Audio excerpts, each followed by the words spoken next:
Hello दोस्तों। नमस्ते, मैं मिलिंद उपासनी आज आपका स्टॉक स्पेसिफिक चार्ट स्पीक में स्वागत करता हूं। इस वीकेंड को हम जो मिले थे, मैंने एक स्पेशल स्टॉक आपको सजेस्ट किया था। होपफुली आपने उस वीडियो को देखा था। आज उसी स्टॉक ने अपर सर्किट लगा करके दिन की शुरुआत की, तो दिन की शुरुआत काफी अच्छी रही। निफ्टी भी काफी पॉजिटिव मूव देता हुआ लगता रहा और 1:30 बजे के करीब उसने 16,412 को टच किया और वहां से काफी बड़ा फॉल, बड़ा तो नहीं कहूंगा लेकिन फिर भी एक मायूसी भरा सा माहौल छा गया और हम कल की जो क्लोजिंग थी, फ्राइडे की क्लोजिंग के नीचे आकर के बंद हो गए हैं। तो थोड़ा सा स्लिपेज था आज के दिन में, लेकिन सबसे बड़ी जो पॉजिटिविटी मुझे नजर आई आज के दिन में वो थी निफ्टी ऑटो का जो सेक्टर है वो अब पॉजिटिव मोमेंटम में आ गया है। तो निफ्टी ऑटो का सेक्टर जब पॉजिटिव मूवमेंट में आ जाता है तो ध्यान देना पड़ता है ऑटो स्टॉक्स की तरफ। ऑटो में कौन से ऐसे स्टॉक्स हैं जो अच्छे सेटअप्स दिखा रहे हैं और लग रहा है कि वहां से एक अच्छी अपॉर्चुनिटी बनती है पैसे बनाने की। तो आज के चार्ट स्पीक पे मैं सेक्टर वाइज कवर करना चाहूंगा ऑटो सेक्टर के स्टॉक्स जिनके ऊपर आप विचार कर सकते हैं कि इनमें अगर आपने कुछ पार्टिसिपेट करना है तो अच्छी अपॉर्चुनिटी है जो आपको पैसे भी बना के दे सकती है। हमेशा की तरह ये मेरी तरफ से स्टडीज हैं, इनको कोई भी स्टॉक टिप की तरह ना समझे। समझ के और आराम से इन्वेस्ट करें। अच्छे से फंडामेंटल्स भी देख लीजिए, टेक्निकल्स भी देख लीजिए। मेरा जो उद्देश्य है वो आपको अच्छी अपॉर्चुनिटीज के बारे में खबर पहुंचाना, सेटअप्स क्यों अच्छे हैं वो समझाना, ताकि आप कुछ सीख भी लें और फिर अपनी तरफ से अच्छा पॉजिटिव डिसीजन लेकर के पैसे बना लें। तो सबसे पहले जो कुछ स्टॉक्स मुझे अच्छे लग रहे हैं, तो मैंने एंसिलरी स्टॉक्स में काफी कुछ ढूंढा, लेकिन मेजर स्टॉक जो मुझे अच्छा लग रहे हैं वो तो है कोर ऑटोमोटिव सेक्टर से। तो कोर ऑटोमोटिव सेक्टर्स के स्टॉक्स तो हम देखेंगे ही। तो उसमें सबसे पहले मैं आपको लेके चलता हूँ M&M, महिंद्रा एंड महिंद्रा के स्टॉक के ऊपर। यहाँ पे आपको दिख रहा है कि इस स्टॉक ने ब्रेकआउट दिया है आज के दिन, जस्ट एग्जैक्टली टॉप लेवल पे आकर के क्लोज हो गया है। तो इसमें एक मेजर चीज मुझे अच्छी लगी कि बाकी के ऑटो के स्टॉक्स आपको दिखाऊंगा, तो इनमें आपको ये जो कैंडल बनी है इसके ऊपर एक विक नजर आएगी उन स्टॉक्स में, ठीक है। लेकिन इसमें यहाँ पे विक नहीं है, तो ये मुझे थोड़ी अच्छी पॉजिटिविटी दिखा रहा है कंपेयर टू अदर स्टॉक्स। तो महिंद्रा एंड महिंद्रा का एक स्टॉक है, वॉल्यूम भी काफी कुछ अच्छा है मैं कहूँगा। वैसे ये एफएनओ के स्टॉक्स है तो रेगुलर वॉल्यूम्स इसमें दिखते रहते हैं, लार्ज कैप्स हैं, तो कुछ बड़ा डिफरेंस एकदम से नहीं नजर आ रहा है। But accumulation as a zone आप देखते हैं तो यहाँ पे काफी अच्छा बन रहा है। तो महिंद्रा एंड महिंद्रा एक अच्छा सेटअप आपके लिए हो सकता है। दूसरा अच्छा सेटअप है टू व्हीलर्स में टीवीएस मोटर्स। तो जो मैंने वीक की बात की थी वो यहाँ पे और प्रोमिनेंटली आपको दिख जाएगी। तो टीवीएस मोटर में मैं आपको अगर वीकली चार्ट पे लेके चलूँ तो आपको और कंफर्ट आएगा, क्योंकि ये कंसोलिडेशन थोड़ा ज़्यादा बड़ा लगता है। यहाँ पे देखिए आप इस पॉइंट पे ये बना रहा है एक अच्छा सा ब्रेकआउट का पैटर्न। तो हमेशा की तरह इस बार भी आपके नॉलेज के लिए एक चैलेंज है कि इस वीडियो के डिस्क्रिप्शन में मुझे बताएं कि ये टीवीएस मोटर का जो चार्ट है वो इस जोन में, ताकि आपको कंफ्यूजन ना हो, फिर से मैं जोन बता रहा हूँ, इस येलो जोन में कौन सा पैटर्न बना रहा है। तो ये पॉजिटिव पैटर्न होता है, ये इसमें से लगता है कि ब्रेकआउट देकर के स्टॉक और आगे बढ़ जाएगा। तो ये डेली चार्ट पे मैं फिर से आपको लेके आता हूँ ताकि ब्रेकआउट्स अच्छे से दिखे। वॉल्यूम्स में उतना कुछ बड़ा कुछ आया नहीं है, बट ओवरऑल लगता है कि ये भी एक सेटअप है जिसके ऊपर आप काम कर सकते हैं। फिर तीसरा है आयशर मोटर्स का। तो आयशर मोटर्स में काफ़ी डीप स्विंग्स आए हैं और ये भी एक कप एंड हैंडल सा पैटर्न बन गया, बट ये जो हैंडल है ये काफ़ी डीप है, इसलिए मैं आपको कहूँगा कि इसमें आप नज़र रखिए। अगर इसमें अच्छी मूव आते हुए लगी, वॉल्यूम आते हुए दिखा तो ही पार्टिसिपेट करिए। बट सेटअप ये भी ब्रेकआउट की तरफ बढ़ रहा है। फिर आता है मारुति का शेयर। तो मारुति में आप देखेंगे तो ये कप और पैन सा सेटअप हो रहा है। आप यहाँ पे देखेंगे ये हैंडल जो है ये एक बॉक्स की तरह बना और यहाँ पे ब्रेकआउट जो है आपका फेल हो गया। उसके बाद से फिर ये स्टॉक ऊपर आता हुआ दिख रहा है। तो मारुति जो मेनली मैं यहाँ पे आपके साथ शेयर कर रहा हूँ, क्योंकि आज भी इन कंडीशंस में भी मारुति भारत का सबसे बड़ा कार मैन्युफैक्चरर है।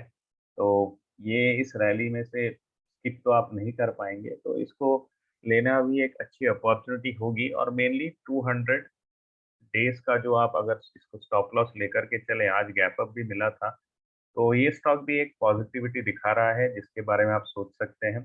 अशोक लेलैंड का चार्ट देखेंगे तो अशोक लेलैंड को मैंने खास करके इसलिए लिया है कि कोविड के बाद से कमर्शियल व्हीकल्स में अब तक उतना सेल्स, उतना बड़ा मोमेंटम आया नहीं है।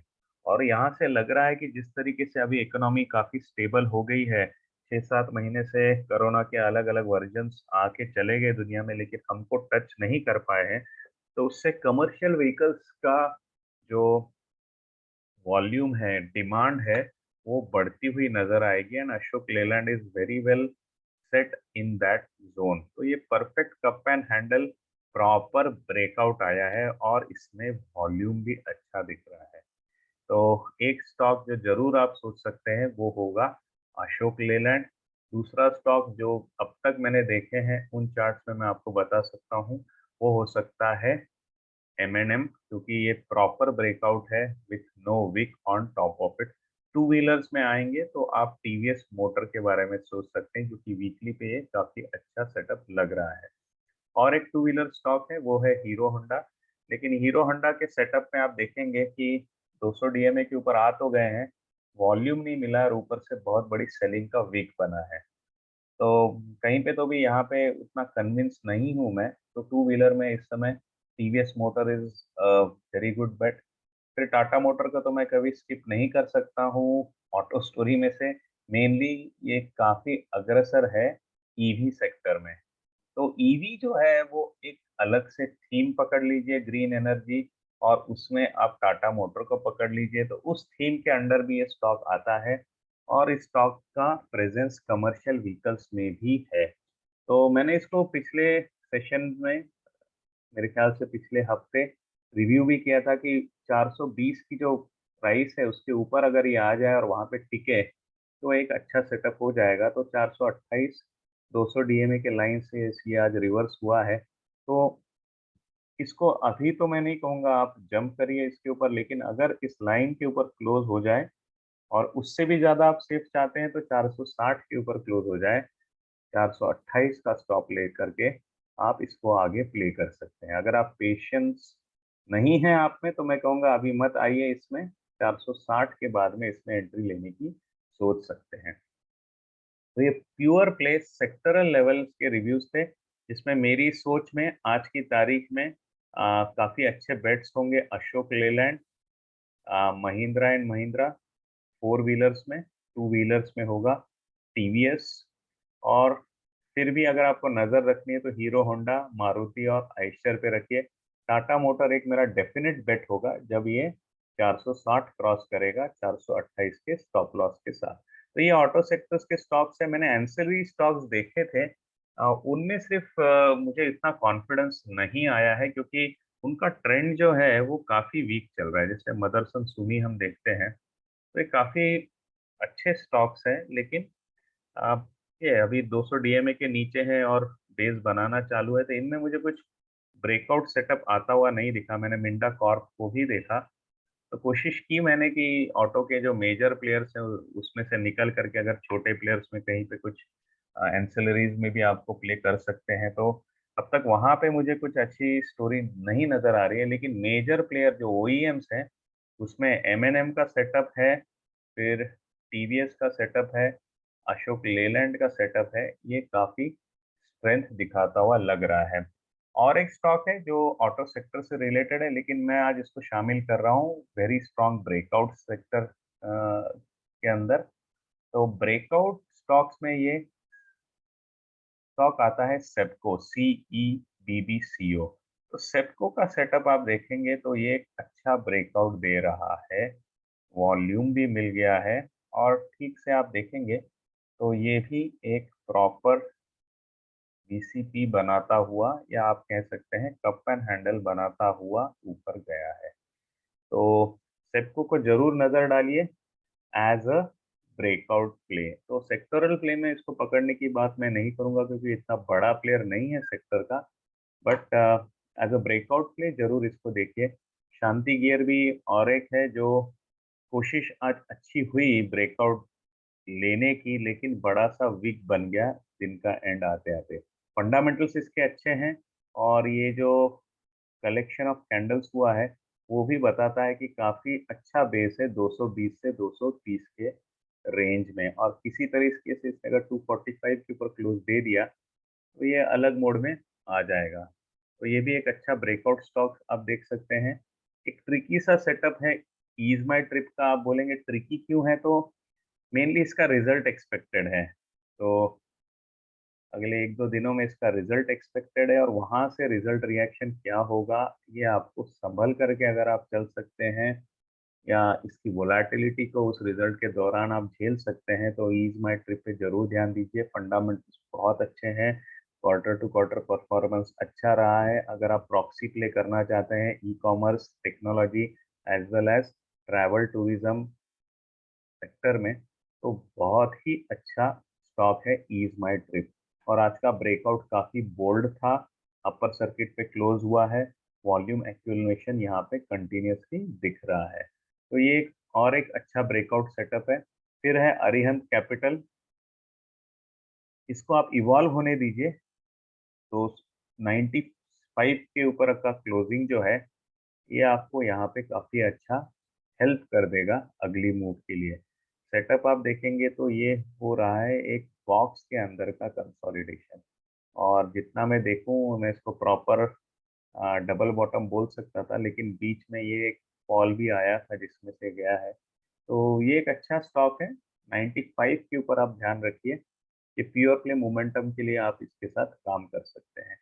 तो ये जो थे आज के मेनली रिवर्सल्स में मुझे कुछ स्टॉक नहीं मिला, लेकिन ब्रेकआउट्स के आज के जो मेरे स्टॉक्स थे वो थे सीबीबी, सेप्को और शांति गियर, ईज माई ट्रिप और अरिहंत कैपिटल। नोसिल का स्टॉक भी मैंने देखा था, लेकिन उसमें भी ऊपर की तरफ से वीक आने के कारण कुछ कन्विंसिंग नहीं लगा वो क्रॉसओवर अटेम्प्ट, और वो जो ब्रेकआउट है कप एंड हैंडल ही है, लेकिन मैंने इसको नहीं चुना क्योंकि ये देखेंगे आप काफी डोजीज बनी है, काफी यहाँ पे जो स्टॉक्स है इसमें गैप अप भी है, day by day in candles में गैप अप्स भी है, तो ये थोड़ा कंफर्ट नहीं दे रहा है। बट जस्ट बता रहा हूँ कि इसको भी मैंने चेक किया था। फिर आता हूँ आज के फैन स्टॉक्स में। तो फैन स्टॉक्स में जो अब तक की रिक्वेस्ट थी मैंने उनको कवर किया था। अभी कुछ नई रिक्वेस्ट आई हैं उनको देखते हैं। तो सबसे पहले देखते हैं यहाँ पे रेडिंगटन का जो सेटअप है वो। तो रेडिंगटन के फंडामेंटल्स काफ़ी अच्छे हैं, आप ट्विटर हैंडल्स पे भी देखेंगे तो काफ़ी बातें हो रही हैं पॉजिटिव। बट ये वही किस्सा है कि चार्ट से दिख नहीं रहा है। तो मैं इस स्टॉक्स में एक दो बार पार्टिसिपेट कर चुका हूँ और बाद में मैंने इसमें काम करना छोड़ दिया है, क्योंकि ये जो सेटअप्स हैं ये पूरा दिखाते हैं इनडिसाइसिवनेस। तो इस स्टॉक में कोई भी स्मार्ट प्लेयर अभी काम नहीं कर रहा है। सब ये मेरे ख्याल से रिटेलर्स के बीच में छोटे बाय सेल्स के ट्रेड्स होते रह रहे हैं, तो कुछ बड़े ट्रेंड बन भी नहीं रहे हैं, तो मैं इसमें टच नहीं करूंगा इसको, और खास करके 200 एमए के नीचे है। लेकिन हाँ, अगर आप इस स्टॉक में पहले से बैठे हैं तो आपका स्टॉप लॉस होगा 125 रुपया, और आगे की तरफ आपका रेजिस्टेंस पहला आएगा 150 के ऊपर, वहां से छूटे तो आएगा 170 के करीब, 166 पे। तो पेशेंटली काम करना होगा। मैं तो इसमें काम खुद एज अ फ्रेश एंट्री कभी भी इसमें नहीं जाऊंगा। ठीक है। अगला स्टॉक हम देखेंगे इस बार, वो है लिंडे इंडिया। तो Linde India is a very good company in terms of gas, I would say gas processing, oxygen and nitrogen, और फिर अभी हाइड्रोजन में भी जो प्लांट्स बनेंगे तो उसमें भी लिंडे इंडिया का काफ़ी कंट्रीब्यूशन होगा। हमने इसमें हमारे जो ग्रुप जो है, मेरे मेंटरिंग ग्रुप जो चैनल है उसमें मैंने इसमें काफ़ी पार्टिसिपेट भी किया था इस रैली में। यहाँ से यहाँ तक पैसा बना करके हम निकल भी लिए थे इस पॉइंट से। लेकिन ये स्टॉक अभी नीचे चल रहा है, तो 200 एमए का स्टॉप लॉस रखिए 2718 का, और आगे बढ़ते रहिए। आपको पहला रेजिस्टेंस आएगा 3600 पे। तो पहला रेजिस्टेंस एक्सपेक्टेड है 3600, और अगला बड़ा रेजिस्टेंस है 4200 पे, जहाँ पे ये दो बड़े वीक बने हैं। तो अगर पेशेंस है, with the stop loss of 2700 round figure रखते हैं, और आगे टारगेट आपको जो रखने हैं, पहले है 3600, और अगला टारगेट आपका होगा 4200 का। तो फंडामेंटली सेफ है, आप इसके साथ काम कर सकते हैं, लेकिन टेक्निकली अगर मैं देखूँ तो मोमेंटम आने में टाइम लगेगा, ये बेस बनाएगा, रिवर्स होगा, फिर चलेगा। तो उस हिसाब से आप इसको प्ले कर सकते हैं। अगला स्टॉक जो मेरे नज़र में यहाँ पे दिख रहा है, दोनों फर्टिलाइजर सेक्टर्स हैं, जीएसएफसी एंड आरसीएफ। तो फर्टिलाइजर में काफी पॉजिटिविटी आएगी जैसे जैसे मानसून आगे बढ़ेगा। मानसून के कंफर्मेशन आते ही एग्रीकल्चर एक्टिविटी बढ़ेगी, और वहां से नजर लोगों की जाएगी कि हम फर्टिलाइजर के डिमांड के ऊपर काम कर सकते हैं। तो ये आप देखेंगे ब्रेकआउट हुआ है 140 का, आई वुड से मैं इसके नीचे दूंगा मैं, क्योंकि ये ब्रेकआउट कैंडल है। 135 का ब्रेकआउट, ऊपर गए, काफी कुछ रिवर्स करके 140 से आगे बढ़ चुके हैं। तो पॉजिटिविटी है। 140 आपका स्टॉप लॉस नंबर 1 होगा। उसके आगे भी अगर आप होल्ड करना चाहते हैं तो 200 डीएमए की लाइन है पास में ही 131 का। तो ये स्टॉप लॉस रखते हुए आप आगे बढ़िए। पहला जो आपको रेजिस्टेंस फेस होगा वो 170 टू 180 के जोन में है। वहां से निकलेंगे तो आपको फास्ट मूव आएंगे। जहां तक मुझे लगता है ये स्टॉक काफी जल्दी अप मूव शायद ना दे आपके लिए। तो मैं कहूँगा कि यहाँ पे आप खुद देखिए कितना टाइम बिताना पड़ सकता है। अगर ज़्यादा टाइम ले रहा है तो फिर किसी और स्टॉक में मूव हो जाइएगा, क्योंकि अगर आपने इस स्टॉक को रिसेंटली लिया तो मुझे नहीं लगता आप कुछ बड़े लॉस में हैं। ये अभी आप आपके ऊपर है कितनी देर रुक के आपको फिर अगला बड़ा मूव लेना है। अगला बड़ा मूव 180 के ऊपर आएगा। स्टॉप लॉस अभी के लिए 140 है, बड़ा स्टॉप लॉस मिड टर्म 131 है। टारगेट जोन आपका हो जाएगा 170 पे, एग्जिट कर लीजिए, या 180 पे। अगर दोनों को सरवाइव कर गए तो I would say that play for the all time high and further movement. RCF RCF is a very news friendly stock. आपको काफी चैनल पे फटाफट डिस्कस होता हुआ हमेशा दिखता है। बड़ी बातें बताई जाती हैं कि इनकी जो जमीन है उसके ऊपर इसकी वेल्थ अगर आप देखें तो वैल्यूएशन काफी हाई होने चाहिए, ऑल दोस थिंग, बट चलता नहीं है ये स्टॉक। और मेनली ये पीएसयूज होने के कारण ये टिपिकल उनका बिहेवियर है। तो ये भी रिवर्सल्स में से निकला है। 80 का स्टॉप लॉस लेकर के बने रहिए। मूव स्ट्रांग लग रहे हैं मुझे। शायद यहाँ से ये कप बना करके एक हैंडल भी बना दे, और वहां से आप देख सकते हैं कि आगे किस तरफ कितना टाइम बाद जाएगा। तो इसमें टाइम लगेगा।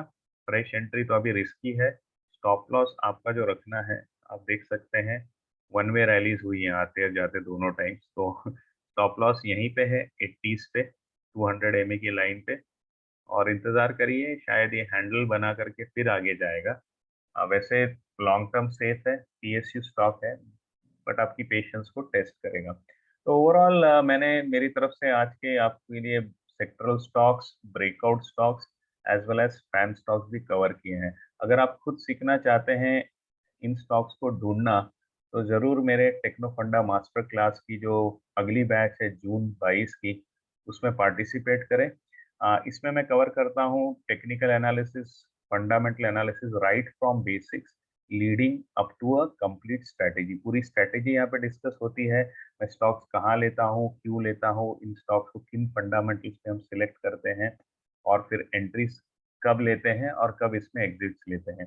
टाइमिंग होगा, वीकेंड्स हैं, जून के महीने के 11, 12, 18, 19, 25 और 26, 7 बजे शाम को ये सेशंस होंगे। और स्पेशल डिस्काउंट है, जो कोई भी जल्दी से जल्दी इसे ज्वाइन कर दे इस महीने की 31 तारीख तक, तो आपको ये 35 तक के डिस्काउंट पे 6500 रुपये मिल जाएगा। और इसकी लिंक जो है मैं मेरे इस वीडियो के डिस्क्रिप्शन में मैं दे रहा हूँ। तो ज़रूर मेरे साथ ज्वाइन करिए। जितने लोग मेरे साथ एंगेज होते हैं मुझे भी अच्छा लगता है, पॉजिटिविटी आती है, रिलेशनशिप्स बनते हैं, और अच्छे से फिर बातें भी कर सकते हैं। तो ओवरऑल मार्केट की सिचुएशन को मैं अगर आप आज देखूं तो बड़ी पॉजिटिविटी मुझे अब लग रही है जो डाउ जोन्स फ्यूचर्स में है। 1% से डाउ जोन्स अभी ऊपर है। तो इसी तरीके का अगर कोर सेशन रहा आज यूएस का, तो हम कल फिर पॉजिटिव मूव दिखाते हुए दिखेंगे और टारगेट वही है 16,400 के ऊपर क्लोज हो जाए तो काफ़ी पॉजिटिविटी आ जाएगी। तो जुड़े रहिए मेरे साथ ट्विटर पे भी, इस चैनल को भी सब्सक्राइब करिए, लाइव अपडेट्स हमारे बीच में चलते रहेंगे, तो मुझे भी हेल्प होगा आपको और अच्छे से पैसा बनाने का मौका देने के लिए। तो शुक्रिया आज का वक़्त मेरे साथ गुज़ारने के लिए। बेस्ट विशेस, स्टे प्रॉस्परस और पैसा मार्केट में बनाते रहिए। Take care.